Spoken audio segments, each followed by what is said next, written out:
Inflation expectation for the next year surged to record high. Fox Business Story, okay?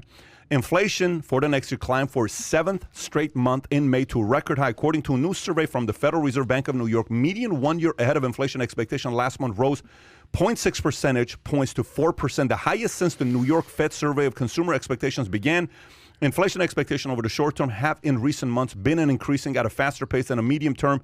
The 0.4 percent point difference between the two is the biggest spread on record. Respondents also expect prices for all commodities to increase over the next year. The median year ahead expected change in food prices increased 2.2 percent points to record high of 8%, while the other year ahead expect change, the prices gas rose 0.6 percent points to 9.8%. My prediction, I've been saying it, Kai, we got to make a note for me to do that video on gas prices. I predict gas prices in the next 12 to 24 months to hit $5 to $10. I was out of town a couple weeks ago, and I saw the gas prices in California being at, what do you call it? No. Premium was $4.89 is what it was. Regular was $4.40. Yesterday, I was running out of gas on my way to TSA building here in, in Florida by the port. Barely found a gas station. Thank God I did. $2.70, $2.60, what I'm paying for? Pathetic how cheap the gas is over here compared to, but Floridians are saying the gas prices have come up. I'm like, this is nothing compared to what it is.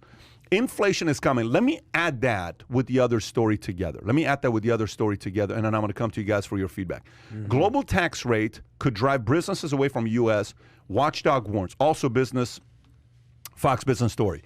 President Biden and leaders of G7 group nations endorsed a global minimum corporate tax rate of at least 15%, a policy that could ultimately drive business investments away from the U.S. That's according to Taxpayer Protection Alliance, a nonprofit advocacy group based in D.C., which argues that a higher global minimum rate would ultimately be passed on to workers and consumers through reduced compensation and higher prices. There's some evidence to suggest that corporate taxes are ultimately borne by workers and consumers. A recent analysis conducted by the Tax Foundation suggested that up to 70% of the tax burden falls into labor. As the tax reduces investment productivity and wages, the dollar amount of cost and labor may exceed the revenue raised by the tax by a wide margin, the Tax Foundation said. But the Biden administration is arguing a minimum tax rate will build a more equitable tax system that will help deliver a foreign policy for the middle class, and it will help support working families everywhere. Thoughts on inflation and the tax rate increasing globally? I can just speak from one perspective. Inflation is in the news every single day. Isn't inflation a horrible thing that we should be afraid of? Terrible thing. Okay. For middle American low income, terrible thing. Yeah, and they keep talking about it like there's a cold front coming and temperatures might be like 3% colder during March through April.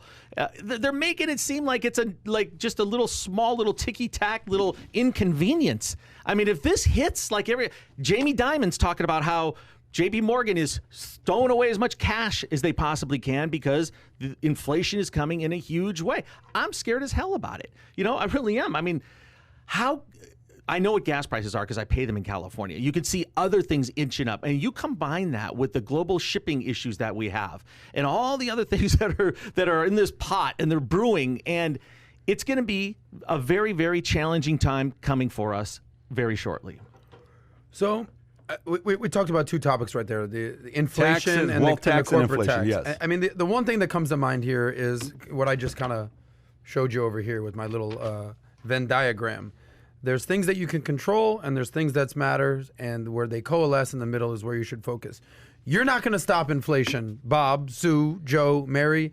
It's going to happen. It is what it is. The only thing you control is what's going on in the four walls under your house. So if inflation is 4% in this coming year, or if it's transitory and it'll be closer to 2%, historically inflation is what? 2 to 3% annually anyway, over time. So inflation's going to happen. There's nothing you can do to control it. And unless you're some corporate tax avenger who actually has a stance of what can happen at the corporate tax rate, there's nothing you can do about it. So there's nothing you can do about inflation. There's nothing you can do about the global corporate tax rate.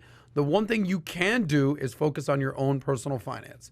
And what I always say, save that money. And then if you're worried about inflation and you're worried about your dollar not being as powerful as it is now, then start investing in assets that provide a better rate of return, or start investing in assets that Pat always talks about. Keyword. Non-duplicative. Yeah, but let me ask you this. How's the middle class going to invest in any of that? With inflation going up, they're looking to afford milk and gas and insurance. You're right. You're right. By the way, you're absolutely right. So here's the issue. Did you see the story about BlackRock? Kai, by the way, Luis Rodriguez from Ecuador, if you can text us at 310-340-1132. I put the number down there. Luis, text us, Ecuador, 310-340-1132. I want to give you a minute to share with us how inflation affected Ecuador. So did you see the story about BlackRock going and buying homes from people and paying 25% about market rate? Did you see that number, that story there? I didn't see That that. wasn't on It's here, not in was it? here. It's not in here. Okay, It's no. a story. Yeah. So they're going around and they're buying real estate portfolios, and they're saying, listen, $500,000 home, we'll pay $600,000. $400,000 home, we'll pay $500,000. They're overpaying for homes. So if you enjoyed this little short segment from the podcast that we did, here's another short segment to watch. Or if you want to see the entire podcast, click over here. Take care, everybody. Bye-bye.